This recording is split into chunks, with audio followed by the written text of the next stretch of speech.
అధ్యక్ష, రాష్ట్ర ప్రభుత్వ నిర్వహణలో రెవెన్యూ రిజిస్ట్రేషన్ స్టాంప్ శాఖది ప్రత్యేక స్థానం అధ్యక్ష. ఈ శాఖ ఎంతో సమర్థవంతంగా పనిచేస్తే రాష్ట్ర ప్రభుత్వానికి అంత మంచి పేరుతో పాటు ఆదాయం కూడా లభిస్తుంది అధ్యక్ష. మా అధినేత సీఎం చంద్రబాబు నాయుడు గారు గతంలో రెవెన్యూ శాఖ మంత్రిగా పనిచేసినప్పుడు, ఉమ్మడి రాష్ట్రానికి ముఖ్యమంత్రిగా పనిచేసినప్పుడు, నవ్యాంధ్ర తొలి సారథిగా ప్రభుత్వాన్ని నడిపినప్పుడు రెవెన్యూ శాఖలో అనేక సంస్కరణలు తీసుకొచ్చారు అధ్యక్ష. రాష్ట్రంలో భూ రికార్డును మొట్టమొదటిసారిగా కంప్యూటరీకరణ చేసింది విజనరీ లీడర్ చంద్రబాబు నాయుడు గారి నాయకత్వంలోనే. ప్రజల వద్దకు పాలన పేరుతో ప్రజల రెవెన్యూ సమస్యలకు పరిష్కారం వారి గుమ్మం వద్దనే తీర్చిన ఘనత కూడా తెలుగుదేశం ప్రభుత్వానికి అధ్యక్ష. దొంగ రిజిస్ట్రేషన్ అరికట్టేందుకు రిజిస్ట్రేషన్ మరియు రెవెన్యూ శాఖల మధ్య అనుసంధానం ఏర్పాటు చేసింది కూడా చంద్రబాబు నాయుడు గారి గవర్నమెంట్ అధ్యక్ష. ఏళ్ల తరబడి పరిష్కారం లేని చుక్కల భూముల సమస్యకు పరిష్కారంగా చట్టం చేసి ఆ భూ యజమానులకు ఊరట కలిగించింది కూడా టీడీపీ గవర్నమెంట్ అధ్యక్ష.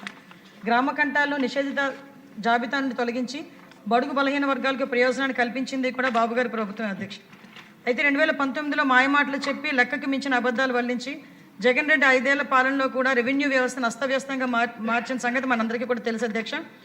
ప్రజలకు సంబంధించి ప్రజల వద్దకు వెళ్ళి గ్రామ సభలు కానీ రెవెన్యూ సదస్సులు కానీ ఏ రోజు పెట్టిన పాపాన్ని కూడా పోలేదు అధ్యక్ష.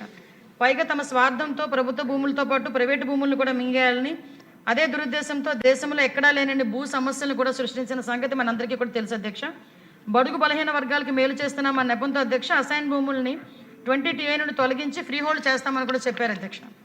అయితే ఫ్రీ హోల్డ్ గతంలో ఇదే GOMS నెంబర్ 575 ద్వారా 1954కి ముందే అసైన్ చేసిన భూములన్నింటినీ కూడా 22A అంటే 20TA నిషేధ జాబితా నుండి తొలగించి బడుగు బలహీన వర్గాలకు లబ్ధి చేకూర్చి వారి పక్షాన అప్పుడు గవర్నమెంట్ 2014-19లో మా గవర్నమెంట్ నిలబడింది అధ్యక్ష. కానీ ఇప్పుడు మేము చేసినప్పుడు చాలా పారదర్శకంగా ఎటువంటి అవినీతికి వివాదాలకు తావు లేకుండా చేశాం అధ్యక్ష. కానీ జగన్మోహన్ రెడ్డి గవర్నమెంట్లో అసైన్ భూముల్ని ఫ్రీ హోల్డ్ అంత అక్రమంగానే సాగిన సంగతి మనందరికీ కూడా తెలుసు అధ్యక్ష. అసైన్ చేసి 20 ఏళ్ళు నిండిన భూముల్ని కూడా ఫ్రీ హోల్డ్ చేయటం, ప్రభుత్వ భూముల్ని ఫ్రీ హోల్డ్ చేసి తమ పేరు మీద రాసుకోవటం, ఫ్రీ హోల్డ్ నిర్ణయానికి ముందే అమాయకులను అసైన్లకు ఆశ చూపి కారు చౌకగా ఆ భూముల్ని కొట్టేసిన సంగతి కూడా మనందరికీ కూడా తెలుసు అధ్యక్ష. మా ప్రభుత్వం వచ్చిన తర్వాత ఫ్రీ హోల్డ్ చేసిన భూములు రీవెరిఫికేషన్ చేయించింది అధ్యక్ష. అయితే ఇందులో సుమారుగా 13 లక్షలకు పైగా ఎకరాలని ఫ్రీ హోల్డ్ చేయగా అధ్యక్ష, అందులో దాదాపు 5 లక్షలకు పైగా ఎకరాలు నిబంధనలకు విరుద్ధంగా ఫ్రీ హోల్డ్ చేశారు అధ్యక్ష. అంటే దాదాపు 40% మేరకు అవకతవకలు చోటు చేసుకున్న సంగతి కూడా సభ ముందు పెడుతున్నాం అధ్యక్ష. ఫ్రీ హోల్డ్ చేసిన భూముల్లో జరిగిన రిజిస్ట్రేషన్స్లో కూడా అక్రమాలు చోటు చేసుకున్నాయి అధ్యక్ష. 25,000 ఎకరాలకు పైగా రిజిస్ట్రేషన్ జరగగా అందులో 8,000 ఎకరాలు చట్టవిరుద్ధంగా రిజిస్ట్రేషన్ జరిగినాయి అధ్యక్ష. అంటే అధికార బలాన్ని అడ్డు పెట్టుకుని ప్రైవేట్ భూములను కూడా కబ్జాలు పెట్టారు అధ్యక్ష. ప్రభుత్వం మారిన తర్వాత అధ్యక్ష వైసీపీ నేతల బాధితులంతా అధ్యక్ష మా ముందుకు వచ్చి గోడు వెళ్ళబూసుకున్న పరిస్థితి కూడా అధ్యక్ష. మ్యాక్సిమం గ్రీవెన్సెస్ చూస్తే అధ్యక్ష పోలీస్ డిపార్ట్మెంట్కి రెవెన్యూ డిపార్ట్మెంట్కి కలిపి ఉన్నవి 70% భూ వివాదాలు అధ్యక్ష.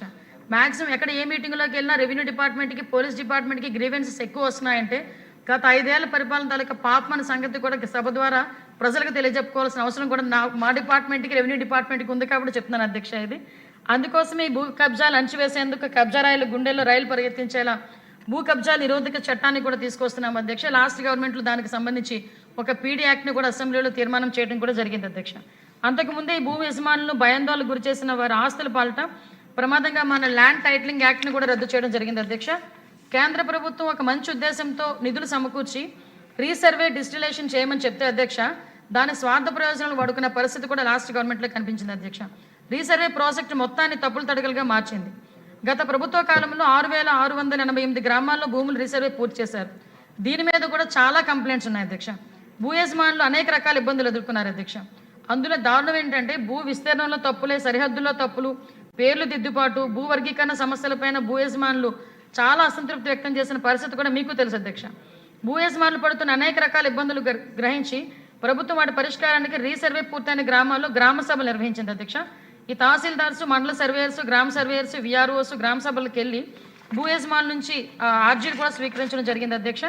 మొత్తం సుమారుగా 2,79,712 ఆర్జీలు వచ్చినాయి అధ్యక్ష. అంటే ఇంత రీసర్వేలు ఎన్ని తప్పులు తడకలు ఉన్నాయో మనకి అర్థమవుతుంది అధ్యక్ష. సుమారుగా ఆర్జీలు 98% మేర ఈరోజు గవర్నమెంట్ పరిష్కారం కూడా చూపించింది.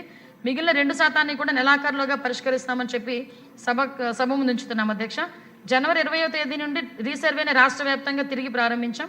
అయితే ఈసారి ప్రతి మండలానికి ఒక గ్రామాన్ని పైలట్ ప్రాజెక్టుగా తీసుకొని గత ప్రభుత్వంలో జరిగిన తప్పులు తరగతులకు ఆస్కారం లేకుండా పక్కా ప్రణాళికయుతంగా రీసర్వేని కూడా చేస్తున్నాం అధ్యక్ష. ప్రతి గ్రామాన్ని బ్లాకులుగా విభజించి ఒక్కో బ్లాక్లో 200 నుంచి 250 ఎకరాల వరకు రీసర్వే చేస్తారు. ఒక్కో బ్లాక్కు 2 సర్వేయర్లు, ఒక విఆర్ఓ, ఒక విఆర్ఏని కూడా ఇచ్చాము అధ్యక్ష. ఆ బ్లాక్లో ఉన్న రైతులందరితో కలిపి ఒక వాట్సాప్ గ్రూప్ను కూడా ఏర్పాటు చేశారు. ప్రత్యేక సమాచార వ్యవస్థను కూడా ఏర్పాటు చేయడం జరిగింది అధ్యక్ష. స్థానికంగా నివాసం ఉండిన భూ యజమానుల విషయంలో వాట్సాప్ కాల్ లేదా వీడియో మెసేజ్ ద్వారా వారికి సమాచారాన్ని పంపి వారి సమ్మతి తీసుకోవడం మరియు సర్వే సమయంలో వారి ప్రతినిధిని నియమించుకునే అవకాశం కూడా కల్పించడం జరిగింది అధ్యక్ష. రోజుకి 20 ఎకరాలు మాత్రమే సర్వే చేస్తున్నాం. సర్వే చేసే ముందు అందరికీ నోటీసులు ఇచ్చి వారికి ముందుగానే సమాచారం ఇస్తాం. జగన్ రెడ్డికి సరిహద్దు రాళ్లపై పాస్ పుస్తకాలపై బొమ్మలు వేసుకోవాలనే పిచ్చి తప్ప రీసర్వేని సక్రమంగా చేసిన పరిస్థితి కూడా కనిపించలేదు. అయితే మా ప్రభుత్వం రీసర్వేని చాలా పగడ్బందీగా సమగ్రంగా తప్పులకు ఎలాంటి ఆస్కారం లేకుండా చేయిస్తుంది. అంతేకాక జగన్ బొమ్మలను తొలగించి రాజముద్ర క్యూఆర్ కోడ్ ఉన్న పాస్ పుస్తకాలను భూ యజమానులకు అందిస్తుంది అధ్యక్ష. ప్రభుత్వ పెద్దల వద్దకు పెద్ద ఎత్తున రెవెన్యూ సంబంధించిన ఫిర్యాదులు ఎక్కువగా వస్తుండటంతో వాటి పరిష్కారానికి రెవెన్యూ శాఖనే ప్రజల వద్దకు వెళ్లి రాష్ట్ర వ్యాప్తంగా రెవెన్యూ సదస్సులను 6/12/2024 నుంచి 8/1/2025 వరకు కూడా నిర్వహించాం అధ్యక్ష. ఈ సదస్సులకు ప్రజల నుంచి పెద్ద ఎత్తున స్పందన వచ్చి ప్రజల వద్ద పెద్ద సంఖ్యలో పాల్గొని తమ అర్జీలు కూడా సమర్పించారు అధ్యక్ష. రాష్ట్ర వ్యాప్తంగా 185,728 అర్జీలు రాగా 93% అందులో పరిష్కారం కూడా జరిగింది అధ్యక్ష. ఆర్జీల పరిష్కారంలో ఉన్నత ప్రమాణాలను పాటించాలని జిల్లా కలెక్టర్లు కూడా ఆదేశించడం జరిగింది. అలాగే థర్డ్ పార్టీల చేత ఆర్జీల పరిష్కారం ఎంత క్వాలిటీగా జరిగిందనేది ఆడిట్ కూడా చేస్తున్నాం అధ్యక్ష. రిజిస్ట్రేషన్ స్టాంప్ శాఖలో విప్లవాత్మకమైన మార్పులకు శ్రీకారం చుట్టాం. ముందుగా సబ్ రిజిస్ట్రార్ కార్యాలయాల్లో వలసవాద చిహ్నాలుగా ఉన్న ఏర్పాటును తొలగించి ప్రభుత్వం దృష్టిలో ప్రజలు ప్రథమం అనే భావన కలిగించాం అధ్యక్ష. పబ్లిక్ డేటా ఎంట్రీ మాడ్యూల్ని ప్రవేశపెట్టాం. ప్రజలు స్వయంగా డేటా నమోదు చేయడానికి వీలు కల్పించాం అధ్యక్ష. ప్రజలు అసైన్లోని తమ ఆస్తుల రిజిస్ట్రేషన్ కోసం స్లాట్ బుక్ చేసుకోవచ్చు. దీంతో రిజిస్ట్రేషన్ చేయించుకున్న సమయం కూడా తగ్గుతుంది అధ్యక్ష. సిబ్బందిపై పనిభారం కూడా తగ్గుతుంది అధ్యక్ష. కొంతమంది సభ్యులు కొంత 22A ప్రైవేట్ భూములు పెట్టుటకు వీల్లేదని ఇన్స్ట్రక్షన్స్ కూడా అన్ని జిల్లా కలెక్టర్లకు ఇవ్వడం అయింది అధ్యక్ష. డిస్ట్రిక్ట్ లెవెల్ కమిటీ ఆర్జీలు స్వీకరించి ఫీల్డ్ లెవెల్లో ఎంక్వైరీ చేసి రాంగ్గా ఉన్న 22A పెట్టినవి తొలగించడానికి చర్యలు తీసుకోవడం కూడా జరిగింది అధ్యక్ష. అలాగే అధ్యక్ష, ఇందాక మీకు చెప్పాను అధ్యక్ష, రీసర్వే ఎన్ని గ్రామాల్లో కూడా జరిగిందన్నది. ప్రస్తుతం 628 గ్రామాల్లో శాస్త్రీయబద్ధంగా రీసర్వే జరుగుతుంది అధ్యక్ష.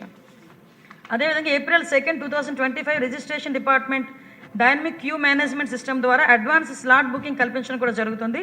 ప్రజలకు ఎక్కడా కూడా వెయిటింగ్ చేసే అవకాశం కూడా ఉండదు అధ్యక్ష. మన విష్ణుకుమార్ రాజు గారు కూడా కొన్ని ఇష్యూస్ చెప్పారు అధ్యక్ష.